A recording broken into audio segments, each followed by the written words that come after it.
Un gusto aceptar para mí es un gusto aceptar esta invitación, justamente conversar con todos quienes de una u otra manera estamos en el ámbito deportivo y más aún en el tema de fútbol. Veo muchas caras conocidas, me da mucho gusto realmente, sin excluir a nadie, pero quiero mandar un saludo, Eduardo Moscoso, profe, un saludo, muchas gracias por estar aquí presente.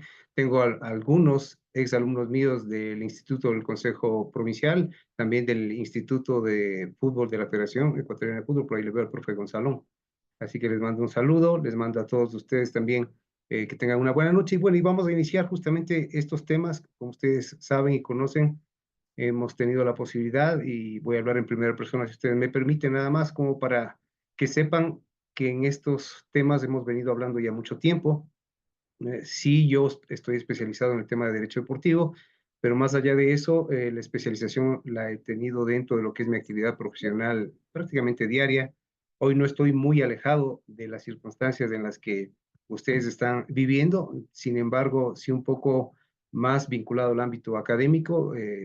La universidad donde yo estoy dedicado más a otros temas, son temas educativos más, pero sin embargo no se queda bajo ningún punto de vista alejada mi actividad del ámbito del fútbol y fundamentalmente del ámbito del deporte. Es muy complicado encontrar a personas en el ámbito del deporte que estén vinculados al área jurídica, que tengan conocimiento en el ámbito deportivo. Eso también hay que aclarar porque vamos a hablar del sistema deportivo en el Ecuador. Me han pedido que hable de algunos temas que yo quiero dejarles nada más en la mesa porque recuerden que lo que estamos haciendo esta charla es una invitación para que ustedes también nos acompañen en estas charlas que van a darse posteriormente con relación a la corporación, que ustedes tienen la oportunidad también de estar vinculados. Y les decía que en mi ámbito hay muchos profesionales hoy, me da mucho gusto, realmente yo estoy en esto desde hace muchísimo tiempo.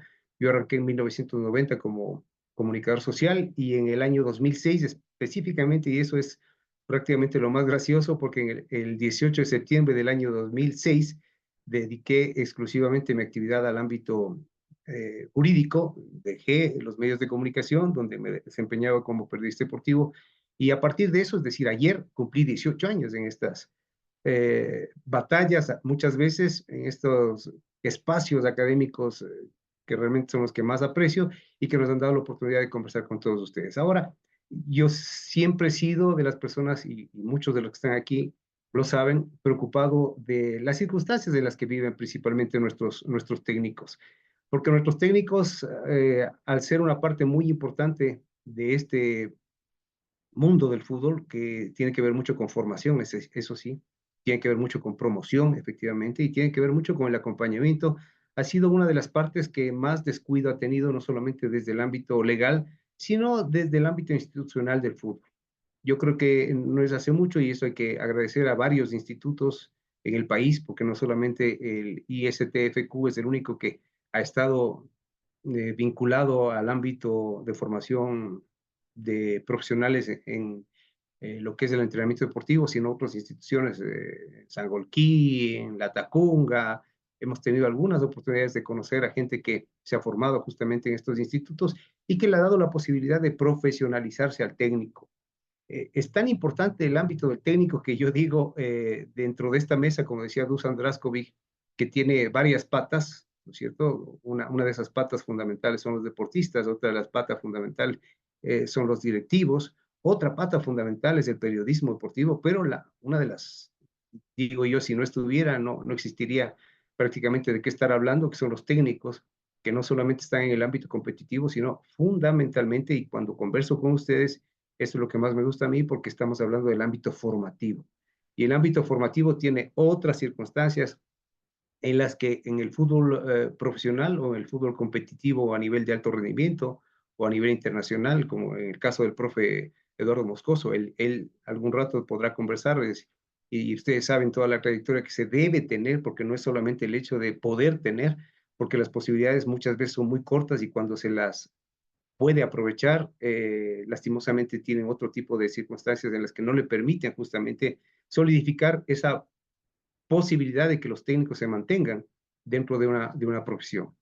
Hemos encontrado muchos amigos exfutbolistas que se han vuelto técnicos y que no han tenido las oportunidades necesarias y se han ido un poco arrinconado a un área que me parece a mí que es fundamental y que lastimosamente hasta ahora no se regulariza, que son las famosas escuelas de fútbol, que también quisiera conversar esta noche un poco para que ustedes sepan cómo funciona, porque en la mayoría de veces el despliegue profesional de quienes están aquí se han ido vinculando a estas escuelas, academias de fútbol, que dentro de la ley, lastimosamente, la ley del deporte que está en vigencia hasta ahora, no tiene un reconocimiento oficial. La Federación Ecuatoriana de Fútbol tampoco lo ha hecho.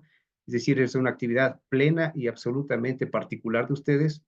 No es que es una circunstancia como todos quisiéramos que fuera enlazado a la formación en las divisiones inferiores, por ejemplo, de los clubes, ¿no es cierto? Tenemos más de 220 clubes en segunda categoría, solo en segunda categoría, que podrían ser justamente esa ancla que permita que las escuelas de fútbol tengan un reconocimiento y que pasen a ser dentro del sistema deportivo ese posible enlace para que los técnicos, que con capital, que con trabajo, que con mucha tenacidad le brindan esa oportunidad a que niños que no necesariamente, y como estamos con gente de deporte y estamos con gente grande, tenemos que decirlo, no todos son dotados de ese talento deportivo. Estas escuelas son el primer filtro justamente para o buscar a estos talentos deportivos que pueden servirles a las divisiones inferiores o simplemente darle la oportunidad también a alguien que tiene este gusto, que tiene este deseo de estar en este ámbito del fútbol, poder ingresar obviamente sí, pagando, porque lastimosamente el talento también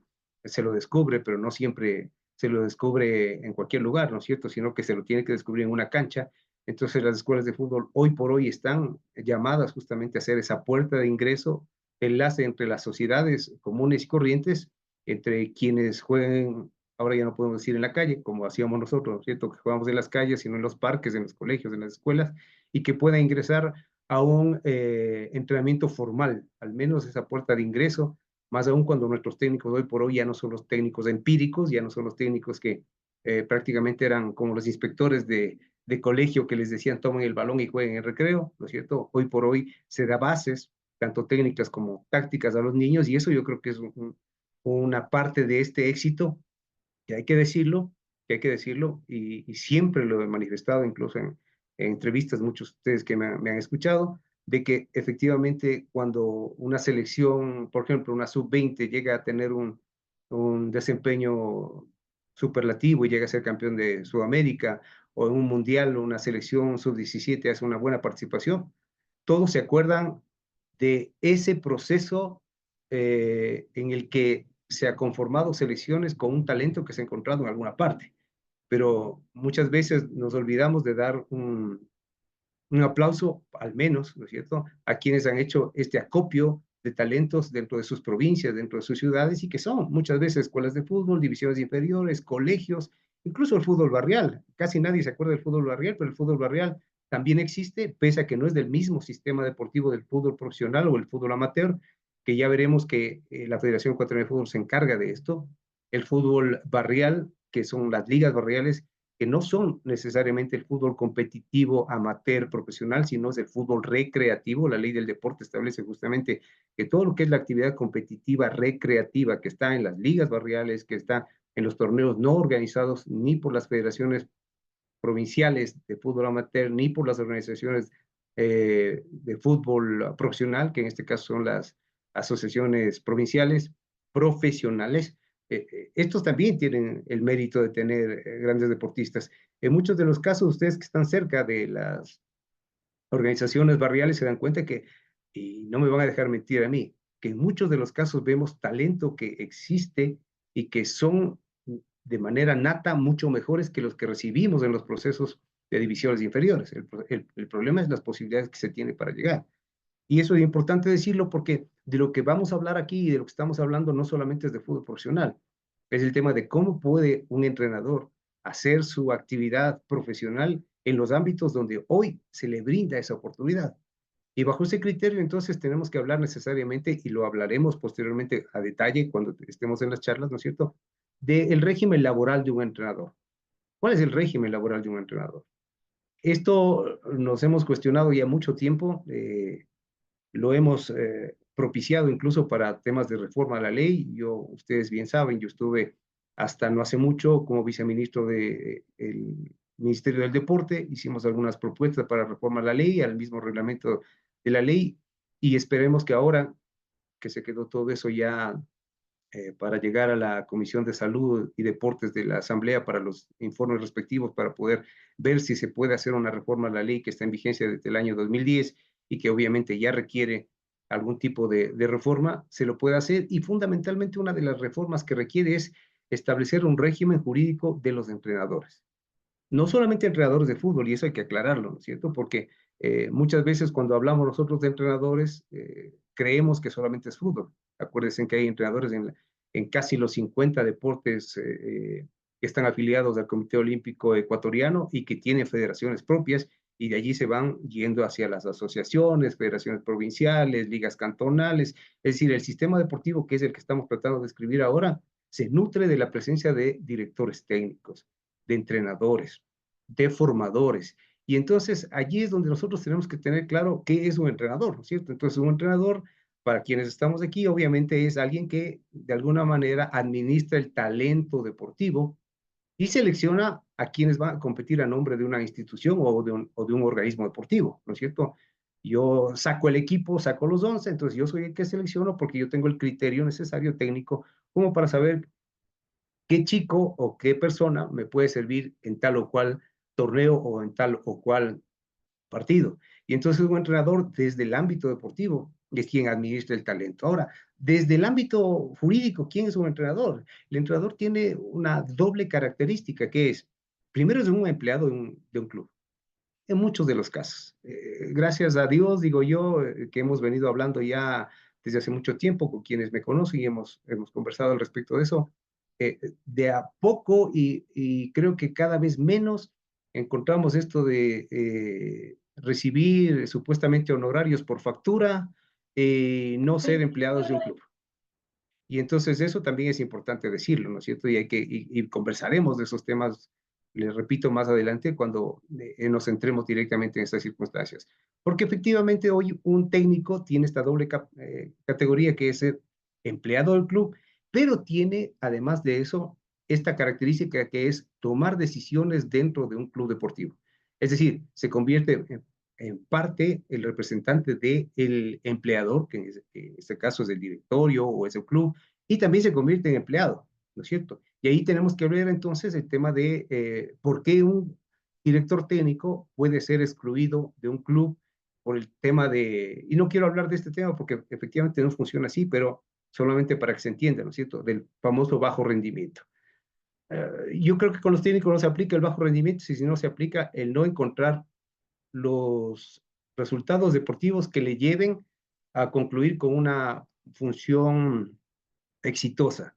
Ahora, ¿qué es una función exitosa? Depende de cómo se haga la negociación con el dirigente, ¿no es cierto? Y muchos de los técnicos que se comprometen con estas instituciones deportivas, lo que hacen es justamente establecer un parámetro, es decir, de aquí al final del campeonato prometo quedar sexto, o de aquí al final del campeonato al menos clasifico a tal o cual torneo. Es decir, hay que hablar de esas cosas porque recordemos que los contratos de los deportistas en general, incluyendo los entrenadores, porque para efectos de la ley y para efectos incluso de la normativa FIFA, un técnico se le considera como un deportista, con circunstancias diferentes, ¿no es cierto? Tanto así que ustedes sabrán que cuando uno quiere hacer algún tipo de reclamo, cuando hay algún tipo de demanda, un técnico no acude a la Cámara de Mediación y Resolución de Disputas de los técnicos, no acude a la comisión del estatuto del técnico, sino del jugador, o al tribunal arbitral de los técnicos, no, sino del jugador. Entonces, es decir, el sistema de justicia deportiva está configurado, estructurado, construido fundamentalmente para los jugadores. Pero allí estamos los técnicos, y los técnicos deben estar en algún tipo de estatus. Sin embargo, reitero, la ley específicamente todavía no habla al respecto de un técnico, de un entrenador con estos derechos, con estas obligaciones que tienen tanto los dirigentes, los mismos técnicos, de cumplir, pero se ha ido adaptando esta realidad a los técnicos. Y les comento algo, de igual manera funciona con los árbitros, ¿cierto? Los árbitros para efectos de normativa son considerados como deportistas, con circunstancias diferentes, aunque ustedes no lo crean. Es decir, un árbitro tiene un régimen también no total y absolutamente determinado, porque un árbitro, por ejemplo, en el Ecuador no es empleado ni de la Liga Pro ni de la Federación Ecuatoriana de Fútbol. Tanto así que por eso es importante que ustedes entiendan que los árbitros no pueden tender a una huelga o a un paro, porque no son empleados de nadie, simplemente son restituidos los gastos que se hace y se les paga un valor por una tarea específica, ¿no es cierto? Por eso dicen los árbitros, me están debiendo lo que tenían que pagarme y yo ya me pagué el hotel, el traslado. Pero no se habla de que me pagan un sueldo y estoy afiliado al IES y entonces por eso mi patrono tiene que darme tales y tales derechos que yo como trabajador lo tengo. En realidad, los árbitros en este país no son trabajadores. La ventaja y la noticia buena es que desde el año 2015, con el acuerdo número 19 del Ministerio de Trabajo, pasaron a ser reconocidos por el Código de Trabajo, por decir algo, ¿no es cierto? Y por las autoridades laborales de este país, los técnicos y todos los miembros del cuerpo técnico como personas que coadyuvan al funcionamiento de un equipo. Y en este caso vamos a hablar del tema profesional, ¿no es cierto? Porque además hay que decir alguna cosa que ustedes también tienen que ir un poco conociendo, y repito, estos detalles los veremos más adelante. Que alguien es profesional en el fútbol solo en función de que tenga un contrato con una organización deportiva. Yo no puedo decir soy profesional si yo no tengo un contrato que me vincule al club. Hay jugadores, y ustedes también conocen que hay muchos inconvenientes en varias ligas barriales de este país en que se considera jugadores profesionales y no se les deja jugar inmediatamente en los torneos de las barriales, porque dicen que son profesionales, pero si no han tenido un contrato, simplemente han sido vinculados a un club y ni siquiera han jugado. Yo me pongo un ejemplo. Si yo tengo un hijo que le encanta el fútbol, pero que no es tan bueno, y tengo mis panas que me están viendo ahorita aquí, y por ahí hay un profe y dice, vea, yo estoy en la sub-15 de cualquier equipo, le voy a hacer entrenar, y además, profe, como usted es buena gente conmigo, le voy a inscribir, pero no le garantizo que juegue. Entonces le tienen todo un año entrenando, inscrito, pero no juega nunca. Y eso ya es un obstáculo casi infranqueable para que si mi hijo dice, papi, ya me cansé, yo quiero ir a jugar aquí en Cotocollado, que es donde me parece a mí que podría jugar, y un equipo que se llama el Milán de Cotocollado me quiere hacer jugar, pero voy a jugar, me quiere escribir y no me deja jugar porque dicen que soy profesional, pero si nunca jugué. Son cosas, y si ustedes se dan cuenta que no parecen importantes, son sumamente importantes. Cosas como estas que ustedes como técnicos, reitero, tienen esa necesidad de conocer la normativa, no solo normativa, sino la circunstancia en la que se desenvuelve la mayoría del fútbol, porque es algo que también siempre les he dicho yo a mis alumnos, en este caso a mis amigos los técnicos, que los técnicos son los primeros asesores de los deportistas y los primeros asesores de los dirigentes. ¿No es cierto? Profe, ¿y qué hacemos, vea, con este jugador que no nos sirve? ¿Le votamos o no? Vea, ya debutó en el Nacional el Guambrito que le teníamos aquí. Ay, tenemos la posibilidad de cobrar indemnización por formación. ¿Qué hacemos, profe? Le preguntan. Y los jugadores les dicen también, profe, vea, me está pasando esto, ¿qué hago? Entonces, la responsabilidad que tenemos, ¿no es cierto? Porque ustedes como yo somos profesores, los profesores parece que sabemos de todo, porque así los alumnos nos creen, ¿no es cierto? Y no hay que dejarles que no crean eso, porque hay que asesorar bastante bien. Entonces, uno tiene la responsabilidad de estar al día en esos temas. Entonces, como ven ustedes, la característica de un técnico ya no se queda solamente en elegir a los mejores para hacerle jugar el día sábado o el día domingo. Se queda en un conocimiento mucho más cabal del fenómeno fútbol, que hoy por hoy ya no es ni una industria, ni es una moda, ni es un gusto, ni es una pasión. Hoy por hoy es una profesión que lo que genera en muchos de los casos, si ustedes han visto, ustedes más que yo saben ese tema, que hoy es una opción real de vida de las personas, no solo en nuestro país, sino en el mundo. En nuestro país se ha convertido realmente en una opción real de mejoramiento social, ¿cierto? De un cambio cultural de nivel que nos ha permitido tener otro tipo de personas fuera del país. Y esto no solamente lo digo en el fútbol.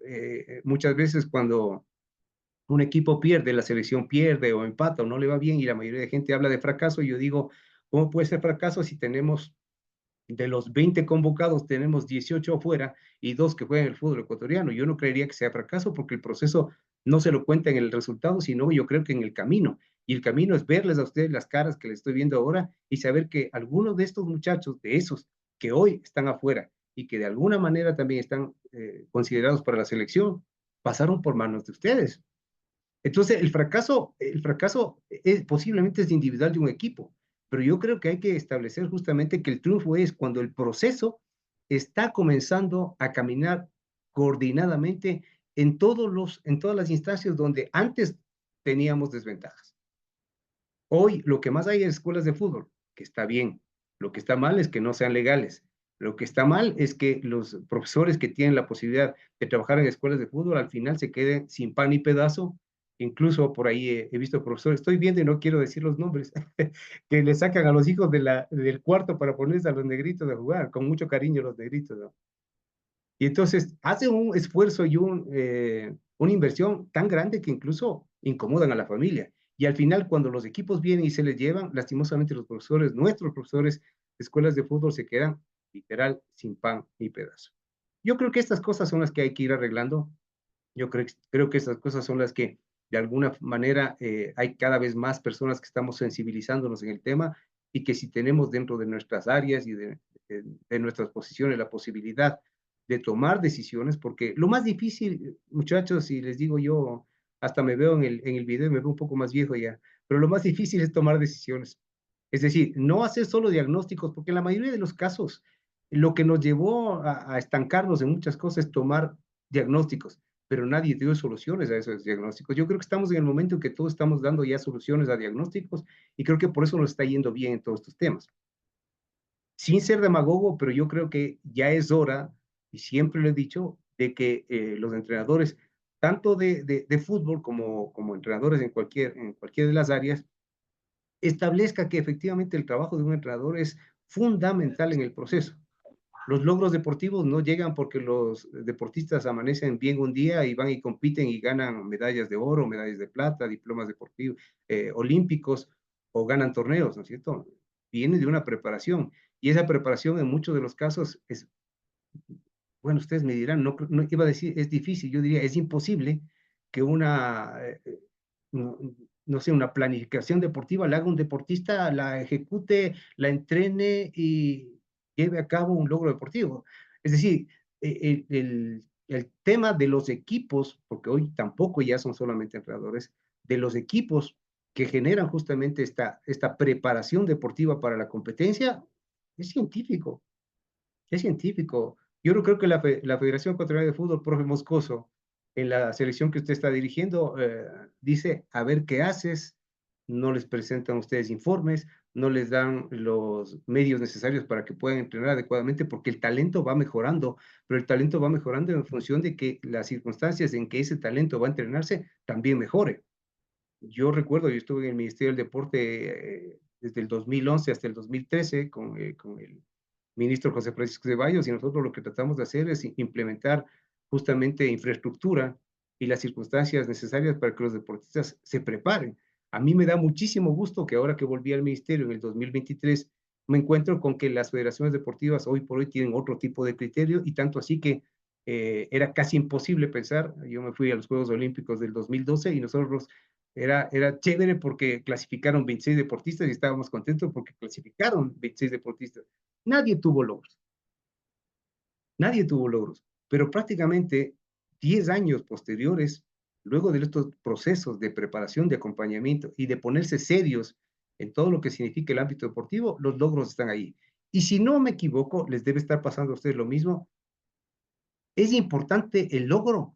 Sin embargo, hoy, como ya tenemos logros, nos estamos acostumbrando a que el logro sea algo normal en las circunstancias que estamos viviendo todos quienes estamos involucrados en el deporte. Y eso es bueno, porque significa que no podría cambiar, ¿no es cierto?, ni el proceso, ni la idea, ni el apoyo. No debería cambiar, porque hoy por hoy ya uno ya no piensa en que la selección del Ecuador va a ir a competir en un torneo y va a competir.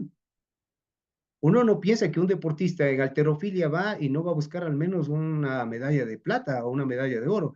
Es decir, esto que ustedes están viviendo hoy no es un tema de ejercicio solamente del deportista y una inspiración del dirigente que supo a qué competencia llevarle y inscribirle en tal o cual carrera. Si no hubiese entrenadores preparados, si no hubiese entrenadores que vienen no solamente al interior preparando, sino también afuera, con esfuerzos propios, familiares, hoy yo no creo que los éxitos deportivos que tenemos solamente tienen el nombre y apellido del deportista. Es muy injusto que en muchos de los casos, y yo podría preguntarles a ustedes, ¿Quiénes son los entrenadores de Daisy La Jóvenes? ¿Quién es? ¿Quién es el entrenador de el medallista de marcha? Dígame quién. O de nuestra velocista del paralímpico. Es que ahí es donde estamos también y tenemos que buscar, ¿no es cierto? El reconocimiento de quienes hacen un proceso y hacen que las cosas fluyan. Bueno, sin querer demasiado justamente ahondar en esos temas, que son temas que también vamos a seguir haciéndolo, será importante entonces que ustedes conozcan que hay un sinnúmero de derechos que como personas y como deportistas que ustedes hoy por hoy poseen, pero que en muchos de los casos no los conocemos. Ahora, también he aprendido con la experiencia que no es un tema de reclamar los derechos, sino de ejercer los derechos. Es decir, no hay que enfrentarse a nadie para generar que esos derechos sean respetados, sino conocer los derechos y ejercerlos. Y esos derechos que ustedes pueden ejercer, hay un sinnúmero de derechos que se van quedando a la ladera del camino, pero que podríamos ir recogiendo. Por ejemplo, una preocupación que yo me imagino que ustedes tienen es, ¿cómo hago para que las personas, los muchachos, los niños, que han sido parte de un proceso en mi escuela de fútbol, y mi escuela de fútbol no es un club, puedan ser reconocidos para efectos de una reclamación? Y eso quiero dejarles en claro, si quieren anoten. Profe Félix, anote. No se llama derechos de formación, se llama indemnización por formación, porque es un valor que se paga, ¿no es cierto?, al club que formó a ese deportista para que posteriormente dé los resultados necesarios ya formado en otro club. No se llaman derechos de formación, se llama indemnización por formación. Y estas indemnizaciones por formaciones que hemos hablado con algunos de ustedes, pero que ustedes deben haber escuchado mucho esto, reitero, los derechos de formación, ¿no es cierto?, son reclamables a nivel nacional y a nivel internacional, dependiendo de dónde va el deportista, dependiendo de dónde va el deportista. Y por ahí se suma otra indemnización, que esto sí se le llama derechos de formación, pero son los derechos, los famosos derechos económicos. Estos derechos económicos que no es otra cosa que el valor o el precio que se le pone al pase del jugador, que ya no existe el pase, ¿no? Por si acaso. Cuando ustedes hablen de pase, ya algunos les vamos a entender, muchos de ustedes que ya saben que son los derechos deportivos federativos de los deportistas. De manera general, derechos deportivos, los derechos deportivos están constituidos por derechos económicos, derechos formativos y derechos de imagen y voz. Esos son los tres derechos que forman uno que se llama el derecho económico. Es decir, ¿eso tienen derecho o no los entrenadores? Bueno, eso vamos a ver cuando nos reunamos en las próximas sesiones, porque es importantísimo que ustedes conozcan, ¿no? O qué se puede hacer. Si es que no tengo, veamos qué se puede hacer. Y si tengo, ¿cómo se los puede ejecutar? Entonces, si esas son preocupaciones diarias de ustedes, porque yo me imagino que el detalle del talento pasa como agua por sus manos casi siempre. Uno sabe cuando un jugador es bueno, uno sabe cuando va a resultar, y más aún cuando hoy tenemos máquinas, prácticamente máquinas de venta de jugadores en clubes a nivel de fútbol profesional de primera. No voy a nombrar uno solo porque ustedes ya saben, pero hoy me doy cuenta que son la mayoría de clubes los que tienen la oportunidad a través de los representantes deportivos, de los empresarios, de ir vinculando jugadores que han estado en sus clubes y los pueden ubicar afuera.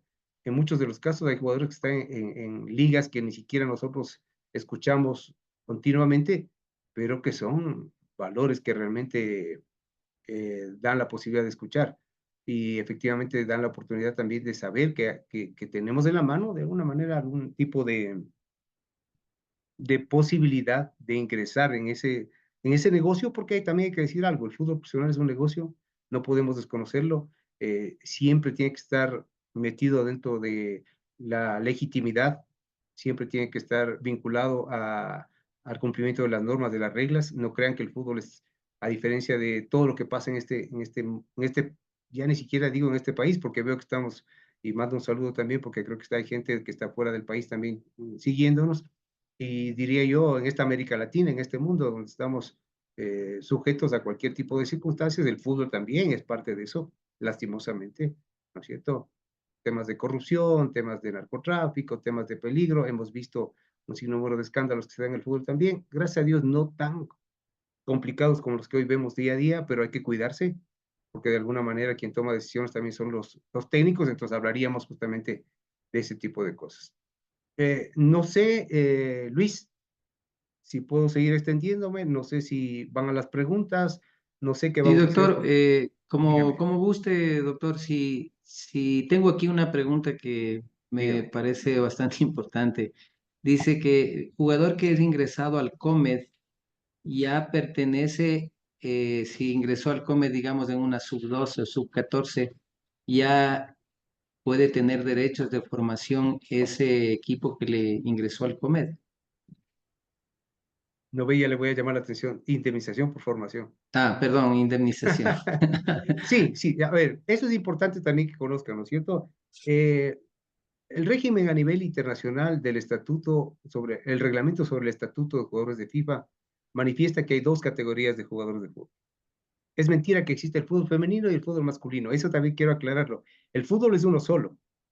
El fútbol es uno solo. Donde se hace diferencias en el fútbol amateur y en el fútbol profesional. Fútbol amateur, conózcase o encuéntrese como fútbol aficionado. Y para efectos de diferenciación, FIFA habla de las edades. Entonces, para FIFA es obligatorio tener un contrato que lo haga deportista profesional a partir de los 18 años, en cualquier parte del mundo. Ustedes me dirán, sí, pero en Argentina son mayores de edad a los 21. Sí, en Estados Unidos son a los 21. Sí, pero para efectos deportivos, la FIFA ha establecido los 18 años para que sea obligatorio quienes van a estar en un club deportivo profesional, quienes tengan un contrato. Entraremos en detalles de otro rato porque aquí en Ecuador se habla del contrato del deportista aficionado, de cualquier cosa, pero es tener un contrato. Y el contrato de trabajo genera justamente esta vinculación con las organizaciones deportivas. Pero la ventaja del contrato deportivo es que tiene un plazo. ¿Cuál es el plazo del contrato deportivo cuando un jugador tiene más de 18 años? ¿No es cierto? Lo mínimo, una temporada. Si hablamos de segunda categoría, mis queridos profes, porque estamos hablando de fútbol profesional, y el fútbol profesional es segunda categoría y primera. Primera dividido en Serie A y Serie B, pero solamente hay dos categorías en el fútbol ecuatoriano. Entonces, en segunda categoría, digamos que el contrato más bajito que puede existir es la celebración por el torneo vigente. Muchas veces en los torneos provinciales pueden jugar, yo que sé, Buenas noches, 2 profe. Si meses. es que me da la oportunidad de pronunciarme. No entendí, perdón. Bueno, lo que les decía es, entonces, si se puede inscribir, lo mínimo que podría hacer es la duración de la temporada y la duración de la temporada podría ser, en el peor de los casos, unos 3, 4 meses, porque se inicia con la preparación, se compite y si no se clasifica al zonal, se queda ahí el contrato y eso es lo último. Entonces, debemos tomar en cuenta que los contratos de jugadores mayores de edad siempre tienen un tiempo a cumplirse. ¿Cuál es el máximo tiempo que puede haber un contrato? 5 años. Así lo dice FIFA, 5 años. Mínimo una temporada, máximo 5 años. Ahora, ¿qué pasa con los jugadores que son menores de 18 años? Que esa es la pregunta, ¿no es cierto? Sí, efectivamente. El hecho de que se firme un documento por parte de los representantes o del representante, porque he visto muchos casos últimamente que me dicen, sí, pero no firmó la mamá, solo firmó el papá, no importa. Con que haya firmado uno de los representantes que para efectos de esto sería quien mantiene o tiene la tenencia, en este caso la patria potestad, de niño, niña o adolescente, le genera entonces esa autorización para que sea fichado por el club donde va a participar en el torneo. Ahora es importante también esto decirles, profes, que ustedes no pueden fichar a un jugador al club solo porque el club existe, sino que se le ficha a través de la inscripción en un torneo donde va a participar el club. No sé si me hago entender. Es decir, yo no puedo inscribirle en el equipo Milán de Cotocollao y dejarle ahí. Se considera inscrito a nombre del club si yo le inscribo en el torneo de la Liga Barrial de Cotocollao para que participe a nombre del Milán. Ahí el jugador pasa a ser parte mío. Estoy hablando de ejemplos en el fútbol amateur, en el fútbol barrial que no tiene mucho sentido, pero les pongo el ejemplo, ¿cierto? Entonces, mejor así, divisiones inferiores del club Sport Emelec, y no le puedo dejar solamente así. Tengo que inscribirle en la Asociación de Fútbol del Guayas a nombre del Club Sport Emelec para que participe en el torneo de las divisiones inferiores del fútbol de Guayaquil. En ese caso, ahí en ese instante, el jugador pasa a ser parte del patrimonio deportivo del club. ¿Y eso desde qué edad puede ser? ¿Desde qué edad podría ser? 8 años, por lo regular. FIFA habla de 12 años, que es los torneos que arrancan de 12 años. Pero yo pregunto, profes, si ustedes encuentran a los 8 años un muchacho que juegue como Lamine Yamal, ¿le inscriben en la sub-12? Yo sí. ¿Hay prohibición para eso? No. El tema es dónde le inscribo, porque no hay un torneo sub-8 oficial. Y para efectos de reconocimiento legal, a partir de los 12 años, los torneos que vengan y yo le escribo. Entonces, en ese momento ya queda inscrito. La diferencia entre el contrato y la inscripción es que en el contrato hay una fecha de caducidad que les estaba explicando. En la inscripción es hasta que cumpla 18 años. Y eso también entraremos en detalles en las conferencias porque hay algunas formas, porque los profes que siempre me dicen, profe, yo tengo un jugador que tiene 15 años y quiere salir del equipo, ¿qué hacemos? Eso habría que ver entonces en esa circunstancia. Doctor, aquí tengo otra inquietud. Me dicen que si es que la escuela no es legalmente, una escuela de fútbol barrial que tiene ahí sus niños, no es legalmente constituida y este chico llega al nivel ya un poco profesional, ¿tiene algún derecho el profesor o necesariamente tiene que la escuela estar legalizada en el Ministerio de Deportes o por lo menos en el SRI, ¿no? Qué buena pregunta. Y siempre me hacen esta pregunta los profes y eso les digo yo, la verdad. Alce la mano el que sabe dónde compite el torneo nacional de escuelas de fútbol organizado por la Federación Ecuatoriana de Fútbol. Deme los requisitos para inscribir a una escuela de fútbol en el Ministerio del Deporte. Mi querido Luis, esa es la respuesta. No porque están cerrados los micrófonos, ¿no? Es que no hay, No. lastimosamente. Y reitero, Luis, lo que yo estaba diciendo es, para inscribir a un jugador y para tener derechos sobre el jugador, tengo que inscribirlo en un torneo oficial. ¿De Ya, acuerdo? pero por ejemplo, ahí va la pregunta, ¿no? Y es parte de inquietud de algunos Ujú. alumnos nuestros. Tiene la escuela, compite en este equipo de la escuela, hay unos campeonatos de ABNA que hace sub-12, sub-14 con su nombre, aunque no esté legalmente constituida en el Ministerio de Deportes. Les dejan participar. Este jugador se puede tal vez pedir los, no era la palabra derechos, pero los derechos de Indemnización, formación. indemnización. Ya. A ver, es muy importante este tema. La mayoría y los profes que están aquí saben que los torneos donde participan las escuelas son invitacionales. No es un torneo oficial. La diferencia entre un torneo oficial y también hace discriminación al respecto de esto, tanto la normativa de FIFA como la Conmebol y de la UEFA, existen torneos oficiales y existen partidos amistosos. Los partidos amistosos igual tienen un régimen de creación, pero como su nombre lo indica, son amistosos, ¿cierto? Yo puedo jugar con Guinea Ecuatorial el rato que me permitan jugar, pero un torneo oficial, si yo no compito, tengo la posibilidad incluso que se me expulse. Tanto así que 2 partidos no jugados o no presentados en el fútbol ecuatoriano pierde la categoría un club, es decir, esa es la obligatoriedad. Pero en el caso de las escuelas de fútbol, yo entiendo que en la mayoría de los casos, tanto por la presión propia como la presión de las familias, es, bueno, están entrenando donde van a jugar. Entonces, en la mayoría de los casos, los torneos de escuelas de fútbol son invitacionales, son amistosos.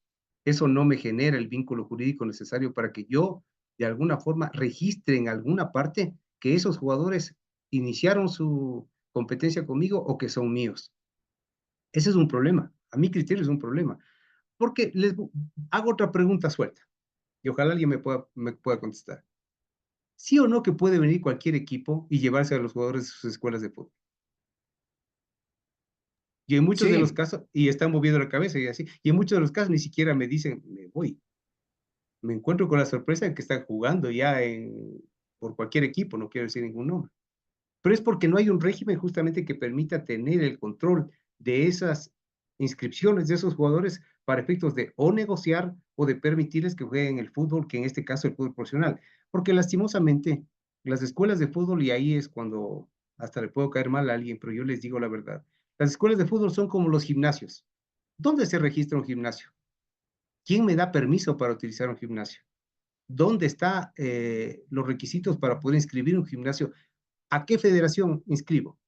Un gimnasio se inscribe a la Federación Ecuatoriana de Halterofilia, a la Federación Ecuatoriana de Judo. Un gimnasio, si yo tengo este momento la plata, me heredaron, no sé, elementos de un gimnasio, implementación para un gimnasio, y si yo no estoy haciendo nada y tengo un espacio en mi casa, me pongo un gimnasio, máximo lo que saco son las patentes de funcionamiento del municipio, pero eso no significa que es una habilitación deportiva para utilizarlo. Yo me corro el riesgo de ir a un gimnasio donde alguien hasta me pueda contracturar mis músculos o me pueda generar una lesión, porque no hay un control real ni del ministerio ni de la Dirección Metropolitana de Recreación al respecto de la implementación de los gimnasios. Más allá del tema del SRI, más allá del tema del cumplimiento de las tasas municipales, no hay un control. Repito, lastimosamente yo hago el símil con los gimnasios, con las escuelas de fútbol. Si yo este rato tengo y soy pana de quien el comité del barrio y me pueden prestar el barrio de aquí afuera la cancha, yo soy exjugador de fútbol, yo soy parte también de una de las asociaciones de exjugadores de fútbol, y yo puedo ponerme una escuelita de fútbol. Es decir, yo juego solo con la confianza de los padres, porque más allá de eso, lastimosamente, yo como técnico entiendo que estoy haciendo un trabajo para mí, pero que no puedo de alguna forma asegurarme de que el producto de mi trabajo posteriormente sea reconocido. Tanto así que en muchos de los casos, en todos estos años yo he visto cómo hay ciertos clubes que con ciertas escuelas de fútbol trabajan y no es que les pagan por los jugadores, sino que les recompensan con chalecos, con unos conos, a veces hasta un poquito de plata, pero no es un reconocimiento obligado o generado desde esa obligación, sino desde el reconocimiento de una vinculación afectiva o desde un reconocimiento porque ya mucho tiempo les está ayudando en esas las cosas, pero lastimosamente, y por eso digo, en las próximas clases hablaremos de cómo se podría revertir y dar la posibilidad de esto.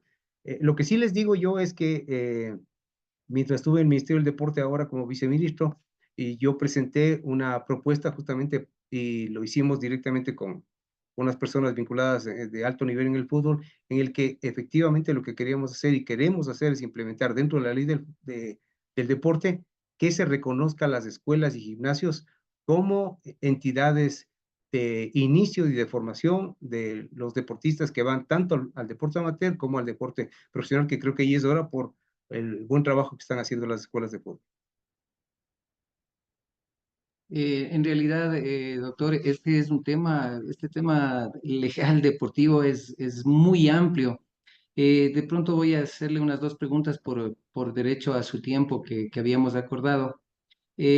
Con respecto, tengo aquí una pregunta con respecto a las licencias que ahora la Ecuatoriana de Fútbol está exigiendo para dirigir aspectos formativos y dirigir segunda categoría. Es una obligación ahora tener la licencia. Eh, pero también le ponen como obligación seguir en el Instituto de la Federación Ecuatoriana de Fútbol para poder obtener la misma.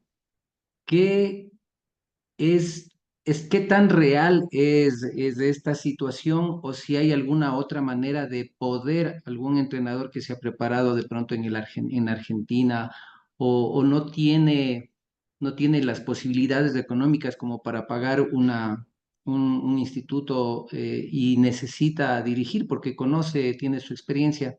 ¿Qué podría hacer un entrenador que esté en esa situación para poder tener la licencia y poder dirigir en un campeonato federativo?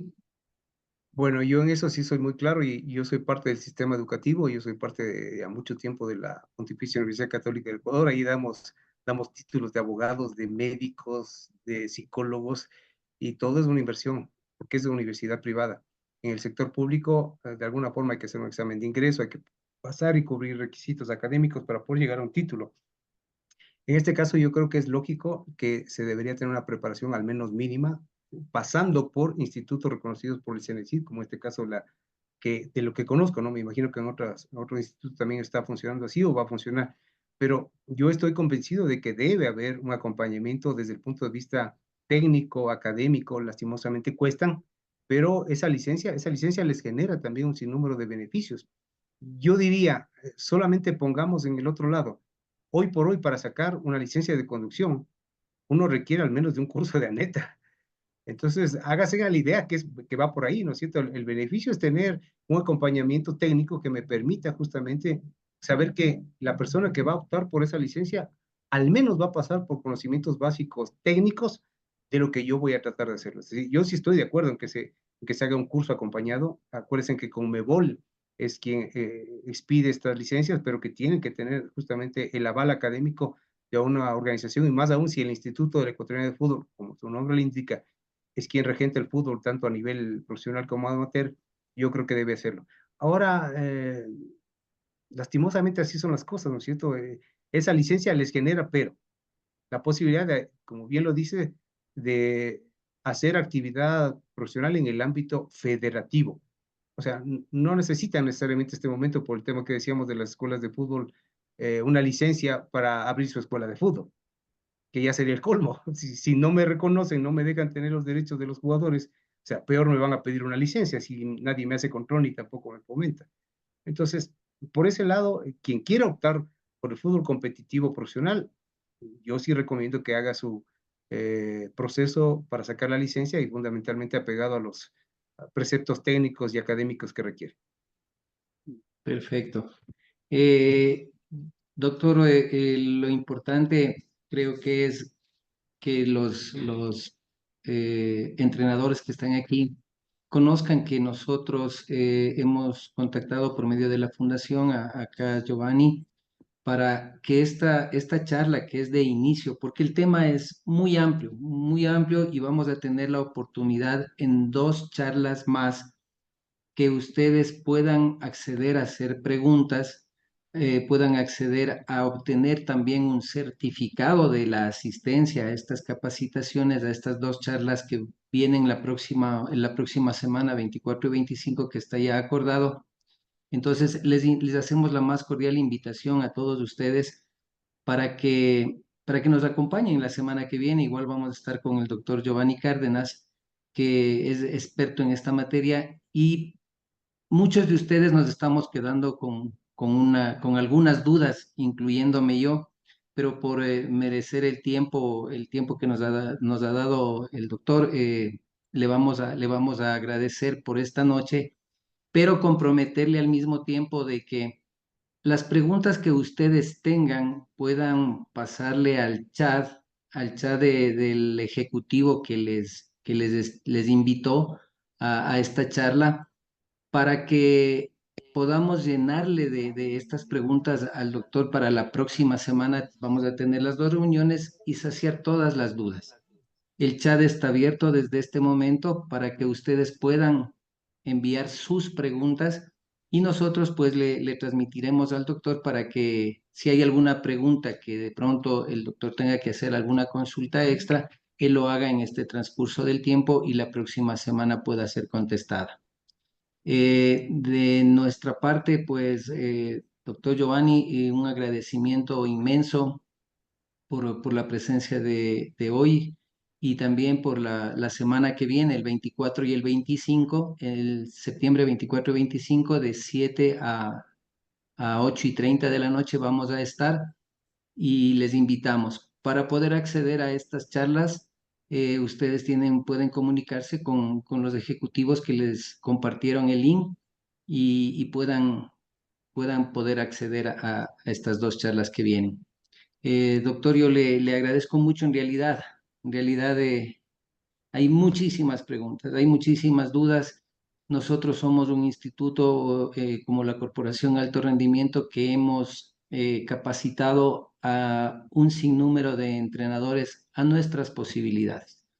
Y sí queremos que ellos sepan también sus derechos, sepan qué hacer cuando obtienen una certificación, un certificado de qué les sirve, para qué les sirve. Y eso es lo más importante que nosotros como institución queremos hacer conocer a nuestros entrenadores, ¿no? Y también a todos los que deseen estar en estas charlas. Tal vez algunas palabras de despedida, doctor. Sí, muchas gracias. Bueno, estaba leyendo las preguntas y están muy, muy interesantes. Y yo quiero Si agradecer. quiere, si tiene tiempo y quiere contestar un par, con mucho gusto. Bueno, todavía no es hora de la novela, así que sí creo. A ver, ahí no, hágale, hágale. A ver, quítele la presentación para vernos cara a cara. Ya, sácale, Joel, la presente, la... Exacto. Bueno, bueno, no, yo más bien primero antes que nada quiero agradecerles porque veo que hay muchas personas que no están solamente aquí en Quito y muchas personas que no están solamente aquí en el país y muchas personas que no son solamente de fútbol y eso realmente, como dije en un principio, me gusta, tanto así que nos piden que hablemos algo al respecto de entrenadores de otras disciplinas deportivas como el boxeo, me hablan ahí, ¿no es cierto?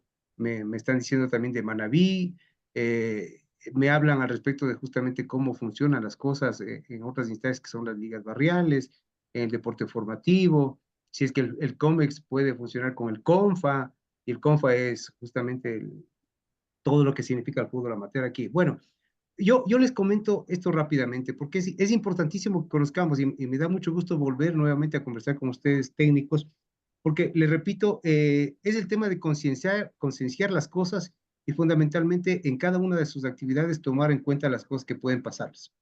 El primer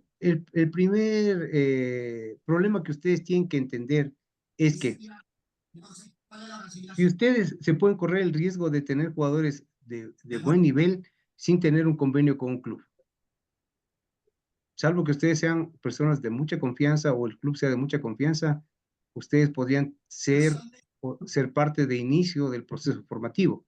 Yo he tenido la oportunidad de vincular a muchos clubes profesionales, a escuelas de fútbol, que lo que generan es esto de que si tienen un jugador que puede ser una buena opción para las divisiones formativas, hagan un convenio y justamente queden de acuerdo en las circunstancias que pueden hacerlo.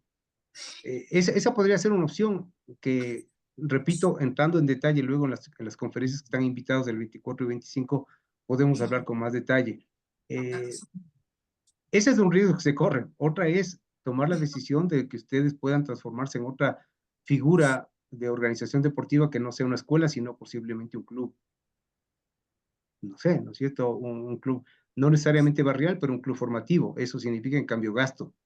Pero en muchos de los casos yo he visto que en el fútbol de provincia fundamentalmente hay muchas personas que sin ser técnicos o sin ser gente de fútbol están dispuestas a colaborar o a ayudar o ser socios, que también ese es otro tema que habría que conversar porque no es tan simple, pero tampoco es tan complicado.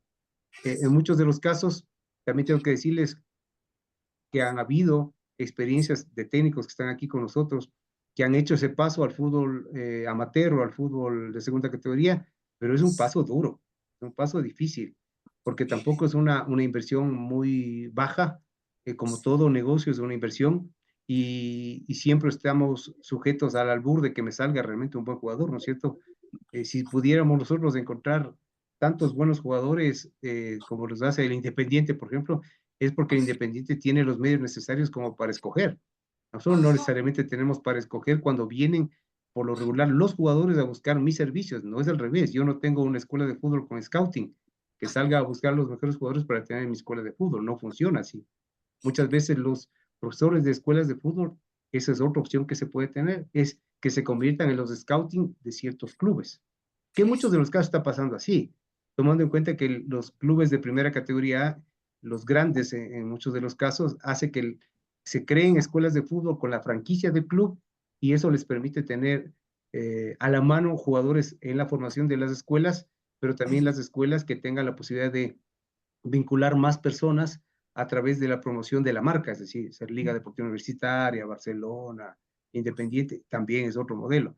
Hay un sinnúmero de cosas que se podría hacer, pero siempre dependiendo de las circunstancias, capacidades y deseos que tengan ustedes propios. Entonces, yo, Sí, bueno, no sé, Luis, si alguna cosa más.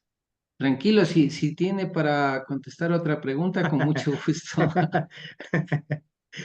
Ya, Por ejemplo, ya con esto para terminar, un jugador que está legalmente en un equipo de segunda y el equipo de segunda no entró a los playoffs, tal vez este jugador no entró a los playoffs por falla del dirigente del equipo. Tal vez este jugador puede demandar al equipo por no permitirle la oportunidad de poder participar en, unos playoffs que podría ser gran vitrina para él. Es que todo depende del contrato que tenga. Si tiene un contrato que le genera exclusividad al club por una temporada, 1 año, 2 años, lo que sea, si no hay anuencia de ese club para que participe a nombre de otro club, el jugador se queda sujeto. O sea, no es nada ilegal, no es nada ilegal. Pero podría Ya, solucionarse ese tema si es que se llega a un acuerdo, ¿no es cierto? Un préstamo que ya no se llama préstamo, se llama transferencia provisional o temporal, ¿cierto? La otra ya no se llama pase, se llama transferencia definitiva, ¿no es cierto? Que eso es importante también saberlo. Pero podría ser, o sea, se podría dar circunstancias. Ahora, otra cosa que me preguntan por aquí es importante, dice, ¿qué pasa si tengo el registro del ministerio y competimos en el fútbol amateur? ¿Puedo reclamar al respecto de que jugadores que se vayan a otro club, estas indemnizaciones por formación o derechos o mecanismos de solidaridad? Sí, no les digo nada más porque eso de las charlas yo les cuento cómo, porque sí hay cómo. Desde el fútbol amateur sí habría Luis, cómo. una cosita nada más, por favor. Doctor, gracias por esa apertura y gracias por responder a tantas preguntas que en realidad tenemos. Solamente una para que quede allí en el aire y para que las próximas charlas que nosotros tengamos nos pueda ayudar. Nosotros tenemos ya mucha trayectoria en lo que es la capacitación de entrenadores deportivos. Tenemos más de 30 promociones, algunos de nuestros alumnos están acá presentes y tienen esa inquietud de que nosotros hemos entregado una certificación que es avalada por el Ministerio de Trabajo con visualización en el sistema CNFID. En algunos equipos los toman esto como de mucha importancia y en otros no. Entonces, también a ver si es que en esa partecita nos puede un poquito ayudar. Perfecto, sí. A ver, lo que pasa es que hay una figura que se llama la autonomía deportiva. Y la autonomía deportiva se genera justamente esa discreción para que los clubes, a través de sus directorios, establezcan los parámetros de contratación o no, tanto de técnicos como de jugadores. Entonces, ¿qué es lo que ha pasado con clubes al respecto de la licencia? En muchos de los casos, la licencia, que es otra, no es una certificación, sino es una licencia desde el punto de vista del fútbol profesional, se tuvo que convencer a los clubes bajo so pena de sanciones de que si no tienen técnicos con licencias, no pueden estar ahí.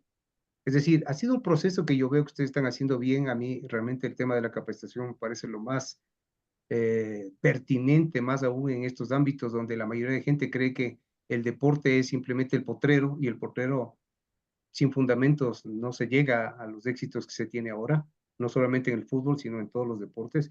Y entonces una certificación es un primer paso a quien quiere formarse, no solo de la experiencia particular. Yo fui exjugador, siempre me gustó, yo hice deporte, dejé de hacer el deporte y creo que con lo que me enseñaron mis entrenadores hoy puedo también hacer docencia deportiva.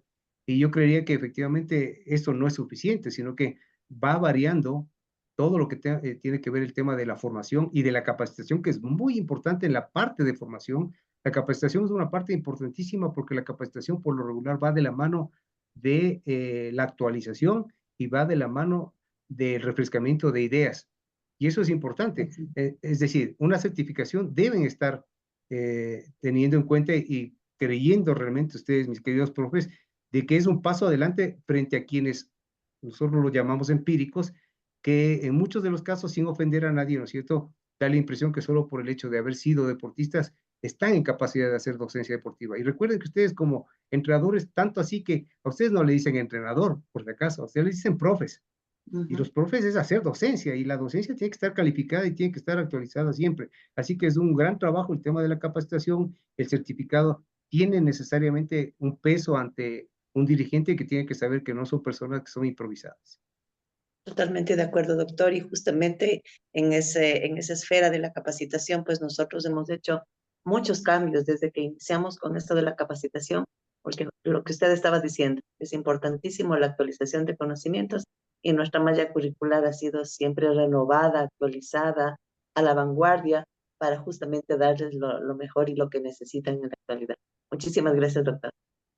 Muchísimas gracias a usted también. Bueno, doctor, de mi parte también, igualmente muchas gracias y la próxima semana pues nos nos encontraremos nuevamente con usted y con todas las personas que deseen acompañarnos la próxima semana. Pueden comunicarse con los ejecutivos que les pasaron este link. Si quieren inscribirse para la próxima semana, pues estén con nosotros nuevamente. También veo caras conocidas y eso es lo bonito. Vemos acá personas de Esmeraldas, amigos de Esmeraldas, de Manabí. Veo aquí alumnos que son del Oro, de Loja. Muchísimas gracias por la confianza depositada en nosotros y la próxima semana pues nos vemos. Desde este momento pueden inscribirse con los ejecutivos para la próxima semana estar en estas dos reuniones.